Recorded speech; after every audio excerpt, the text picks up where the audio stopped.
Hey there mga my loves, Aries! Thank you so much for always staying here with me in this channel, babes. So, ang content natin ngayon, Aries, is alamin natin no, yung true soulmate mo. So, before that, no, yan, no, reminders muna tayo dito na hindi to for everybody. And just pick up only the messages na tingin mo ay para sa'yo. At syempre, batiin ko muna yung mga new subscribers. Ako po si Yan, welcome. At sa mga returning viewers, thank you po sa inyong walang sawang pagsuporta. So yun yung mga babes, kung hindi niyo pa po alam, meron po tayo rito ang other channel. The link is down below sa ating description box. And of course, mga babes, no, wala tayo ditong gender, by lalaki, LGBT, cross-watchers. You can flip roles if you want. And at the end of the day, you always have your free will na free mo rin namang gamitin. So, let's go ahead and check these messages right here. Alamin natin ang iyong true soulmate. Aries! So, Spirits and Angel Guides, Archangel Michael. Thank you so much. What do we have here for me, Aries people, please? Ano po yung mga updates, messages, patungkol sa kanilang mga true soulmates? Behaviors, characteristics, any messages related to their true soulmate. This reading is for me, Aries. Intended for me, Aries people. Cross watchers, you can also lift roles if you want. This is for Aries. Tell me something about the true soulmate of Aries.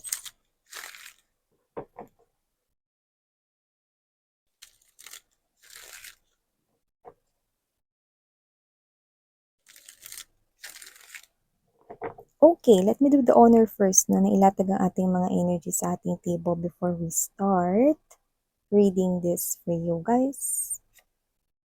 Emperor's energy, Aries na Aries. Chariot card energy, 2 major arcanas right here. 8 of Cups energy, 4 of Swords, Ace of Wands, 2 of Swords energy, 8 of Wands energy, the Sun card, the 4 of Pentacles. Ooh. This person is successful at may success siya sa energy niya. Justice card energy, Knight of Pentacles, and the 7 of Pentacles. Pwede siya ditong business-minded na person or siya ito na sinisigurado niya na yung pag-iinvesta niya rito ng kanyang pera is legit, authentic, at mag-grow talaga. So, posible ngayon is busy siya with his or her work or nag-iisip pa siya rito kung saan niya rito pwedeng i-invest ang kanya ritong money para ito ay mag-grow at mas kumita. Yan, no? Siguro, siya ay working in a company pero thinking of mag-business rin kaya ako. Yan. May ganun siyang energy. Or maybe this person here is already having those working na siya, no? At pwede rin naman na may business din, no? So, just take only what resonates because this person here is also giving me the vibe na meron din siya ritong Aries or Emperor's energy. So, possible na same kayo ng zodiac sign. Baka Aries din siya, pero let's not get fixed with that, no? Kasi dito nakita ko na parang meron siya ritong tinataglay na strong Aries na characteristics na posibleng may success siya, 'di ba? So, maaring mataas ang kanya ritong posisyon sa pinagtatrabahuhan niya. No, this person here is nakikita ko na well-respected at yung iba posibleng ito ay mas older sa'yo sa age pero hindi po halata sa kanyang face. Yan, no? Ibig sabihin, okay, kahit matanda pa rito sa edad sa inyo itong tao na to, no, this person here is young looking. Yan, no? Parang hindi kayo nagkakalayo ng age, no? And for some reason, nakikita ko siya rito na posibleng meron siya ritong sasakyang sarili. Pwedeng vehicle, car, or motorcycle, no? Or nag-iisip siyang bumili niyan. Yan, no? Posibleng may ganun siya sa kanyang energy, no? This is someone here who is successful pero well-grounded siya. Actually, kahit nasabihin na natin na may posisyon siya sa pinagtatrabahuhan niya, this person here is yung person pa rin na kumikilos. Hindi niya ito inaaasa sa kanya ritong mga staffs or with other people, no, under his or her supervision. Kasi gusto niya, hands-on siya 'pag nagtatrabaho. Kaya posibleng 'pag nakilala mo siya, makikita mo rito na, ay baka workaholic 'to, ay baka ano 'to, baka wala 'tong time sa'kin 'pag naging kami, gano'n 'no. Hindi, kasi alam mo this person here, siya kasi 'to na parang searching siya for someone na na makakaintindi sa kanya. Alam mo kasi may mga tao kasi na ano 'no, na hindi sila open sa love, hindi porket merong available diyan or whatever, hindi siya gano'n. Siya kasi yung klase ng energy na na nakikinig sa intuition niya, 'no? Tsaka parang siya yung klase ng energy na hindi sa'kin importante yung ibang mga bagay basta yung person na alam ko maiintindihan niya ako. May gano'n siya, eh, 'no, may gano'n siyang energy rito, no? So, this person here could be looking for that at parang ito ay very rare type ng individual na hinahanap niya. So, parang, hinahanap niya yun but at the same time, ginugugol niya muna yung panahon niya sa kanyang kaperahan, negosyo, trabaho, 'yan, 'no. So, nakita ko na nanggaling na rin ng iba't ibang parts ng country or world itong tao na 'to, maybe because of his or her business or baka mahilig lang din po siyang mag-travel, 'yan, 'no. Nakikita ko na 'pag nag-work siya rito focus talaga siya, 'no. Pero pagdating naman ng kunwari malapit na siyang matulog 'no, nakita ko rito na this person here is embodying yung parang normal na ginagawa ng isang individual. Puwedeng, nanonood ng mga movies, series 'no, or, yeah, I'm seeing this person here, posibleng siya yung klase ng energy na ano, gabi hanggang madaling araw natutulog, gano'ng klase ng energy. Kahit na sabihin na nating busy siya sa kanyang work 'no, nakikita ko pa rin na parang yung tulog niya or yung body clock niya something to do with midnight or dawn or madaling araw siya tutulog, 'yan. So, maliban diyan nakita ko rin ng iyong soulmate dito 'no, is someone na medyo malaki na yung ipon niya.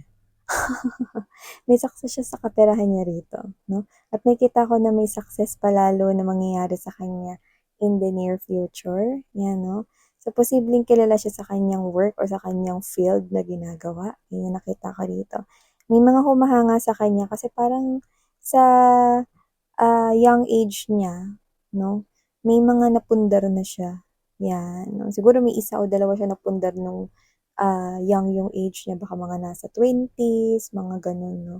So 'yan, nakita ko na hindi siya dito born with a silver spoon, kaya kung ano man yung perang inipon niya pinaghirapan niya 'yun, 'yan. Kaya alam niya yung bawat halaga, bawat sentimo nun. Tsaka ano siya, responsible siya ritong individual, tsaka hindi siya madamot. Nakita ko nga dito na parang pagdating sa pamilya niya, kung sakali man na may outing or whatever, puwedeng siya pa nga yung nag-o-organize nun or siya yung gumagastos talaga dun, you know. Tsaka mas gusto niya rito yung nagta-travel with family or friends, yan, gano'n ko siya nakikita. So, this person here, bata pa lang siya, mataas na yung pangarap niya. Kaya parang nung nagkaroon ng chance rito na magtrabaho na siya, talagang nagsumikap siya at nag-ipon. Kaya nakita ko rito na posibleng itong person na 'to 'no is, pagdating sa pera wala siyang problema. Nakita ko rin siya rito na parang meron siya ritong nahirapan na alisan. Medyo matagal na yun nangyari so puwedeng nag-failed siya when it comes to his or her past relationship.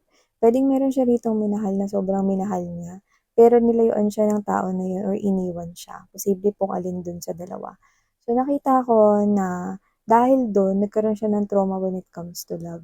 Kaya siguro dun nanggagaling yung kanyang energy na sana may tao akong makilala na makakaintindi sa'kin, ano.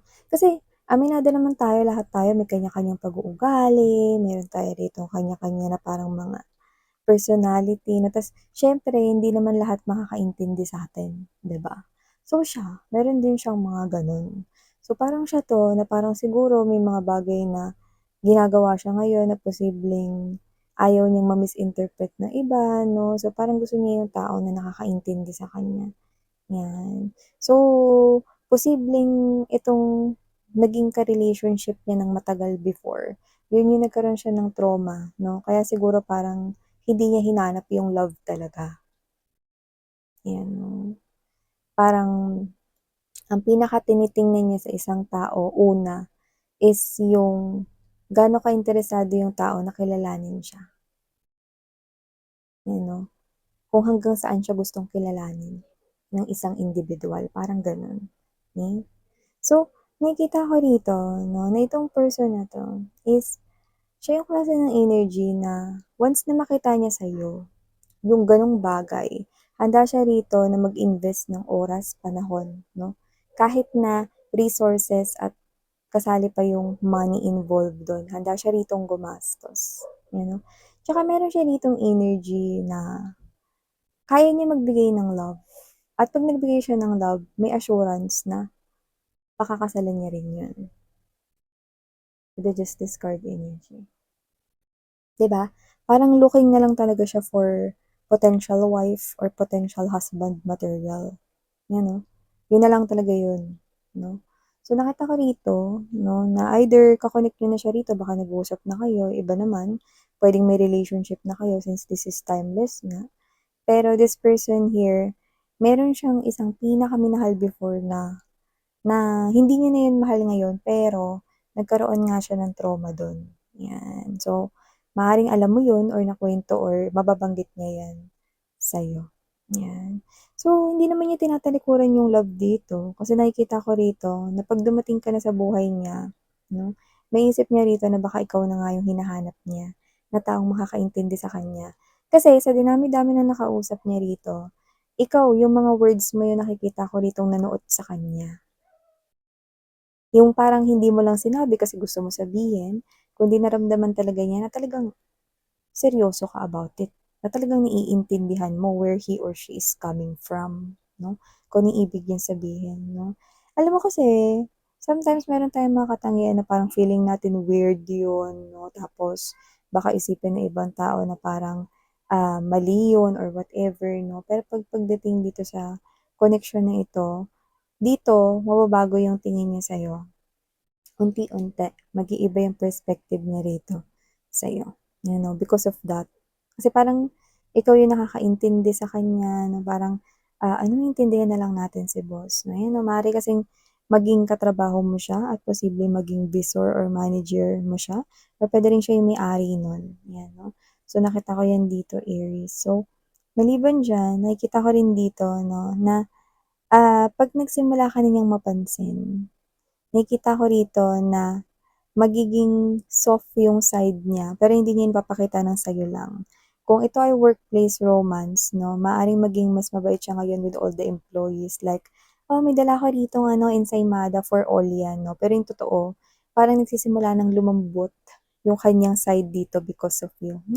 Grabe 'no, si boss hindi naman nagdadala yan ng ganito, pero ngayon may pa-ganito na, ayan, 'no. And it is because of you. Kasi siya yung parang klase ng energy na hindi madaldal, hindi maboka 'no, pero nakita ko rito na ma-o-open mo yung heart niya at magiging malambot dito siya 'no, sa mga sitwasyon na parang hindi niya naman usual na ginagawa noon pero gagawin niya na ngayon kasi yun yung nakikita niya ritong changes na para ipakita rin sa'yo rito 'no, na isa rin siyang nice and thoughtful na individual 'no, na parang kaya niya rin dito makisalamuha 'no, at makipag-jive with other people 'no. Ay nakikita ko rito na yun ay para rin siyempre magpapansin sa'yo 'no, yung nakikita ko rito. Pero ayaw niya ngayon na maging obvious na sa'yo lang diretso, 'yan. So unti-unti makikita mo 'yan parang may mga dala na siyang pagkain for all 'no, or nagpa-order siya rito 'no, ng pamerienda bigla sa office, yung mga ganyan 'no. So may mga gano'ng paandar, 'no. So nakikita kong kukunin niya yung loob niyo rito 'no, kasi once na matuon yung atensyon niya sa inyo, nakita ko na nakikita niya na rin yung marriage line niya sa'yo, 'yan 'no. Taray, 'di ba? At nakikita ko rito 'no na, may potensyal na mag-move-in ka sa kaniyang place. Like dun ka talaga titira. Yung home niya na pinundar niya, binili niya, dun ka mismo titira. Yun nakita ko rito. And with the Sun card 'no, na talagang napakapositibo at malaki dito, nakita ko rito na magiging happy family kayo, 'yan. Ang nakikita ko lang dito mga babes 'no, parang mangyayari is kung ikaw ang klase ng energy na gusto mong mag-work 'no, kahit na may work naman siya, actually ang pinakagusto niya talaga dito is, okey na 'no, na siya yung mag-work. Pero kung i-insist mo na gusto mo rin mag-work 'no, nakikinig naman siya, 'yan. Kumbaga parang para alam mo lang na parang, "Okey naman ako baby kahit ako lang nagwo-work sa'tin," 'yan 'no, kasi kayang-kaya niya naman 'yun. Pero nakikita ko rito na kung gusto mo pa rin na parang mag-work ka 'no, nakikita kong papayagan ka pa rin naman niya, 'yan 'no, kasi importante lahat. Parang 'pag sinabi mo parang ano, nanghihina siya. Parang 'pag ikaw yung nagsabi na parang, "Okey sige, your wish is my command." 'Yan 'no, parang mga gano'n 'no. Kasi nakikita ko rito 'no, na this person here, for some reason, ito na yun, eh. Hindi ko na pakakawalan 'tong babae na 'to or itong lalaki na 'to 'no, na matagal na rin na parang hinanap ko na may ganitong klase ng katangian. 'Yan 'no. So, ibig sabihin ikaw lang yung nakikitaan niya ng gano'n, na kayang umintindi sa kanya 'no. So, kung may gano'n man, bakit naman hindi ka niya iintindihin, 'di ba? So, nakita ko rito mga babes 'no, na at first medyo magkakaroon lang rin dito ng parang, hulaan moments na yung parang kasi hindi siya maboka, hindi rin siya masyadong palakwento kaya parang everytime na may matutuklasan ka sa kanya, parang mamamangha ka. 'Yan, ay gano'n pala siya. Oo, kaya pala, may mga gano'n 'no. So, nakikita ko dito na parang at first siguro hindi kayo masyadong magkakaintindihan 'no. Nakikita ko rin kasi na posibleng may language barrier din sa inyo. 'Yan, baka yung iba sa inyo foreigner 'to or may, iba siya ritong lahi 'no. So, at first lang naman 'yun. Pero nakikita ko rito na magkakaroon rin ng pagiging open sa lahat ng bagay 'no, pero it will take time.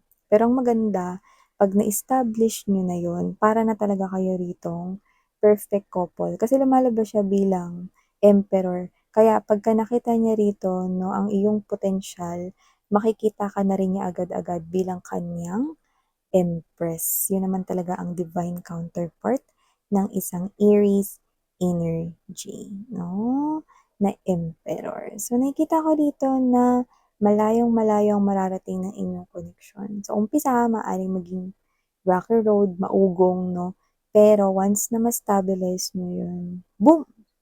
Plakado na 'no, maayos na, tuloy-tuloy na. Nakikita ko kayo ritong magiging power couple na dalawa. Hindi mo rin inaasahan na darating siya sa buhay mo, eh. Kasi parang ikaw 'to na parang, "Okey lang ako ngayon, miss 'yan." Parang, "Keri naman ako ngayon, miss 'yan." 'No, and then boom, dumating siya sa buhay mo, 'di ba? So, yeah, at first maaaring hindi mo maisip na gusto ka niya 'no, pero mapaparating niya 'yan sa'yo ng paunti-unti-unti.